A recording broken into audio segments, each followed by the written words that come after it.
Le Groenland est en train de devenir l'un des points les plus stratégiques du monde, et très peu de gens réalisent vraiment ce qui se joue.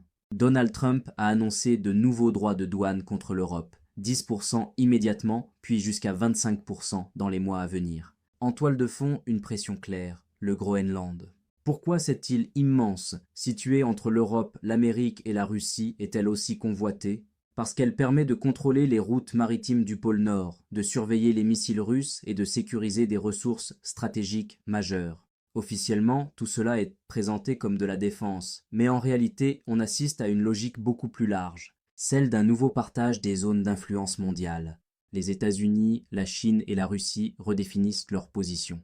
Et l'Europe, affaiblie par des décennies de dépendance économique, militaire et technologique, se retrouve sans réel levier de négociation. Ce n'est pas une question de bien ou de mal. En géopolitique, les États n'ont pas d'amis, ils ont des intérêts. Le Groenland n'est donc pas un simple territoire isolé, c'est un symbole d'un basculement plus large, un monde où le rapport de force revient au centre du jeu. Et ce mouvement ne fait que commencer.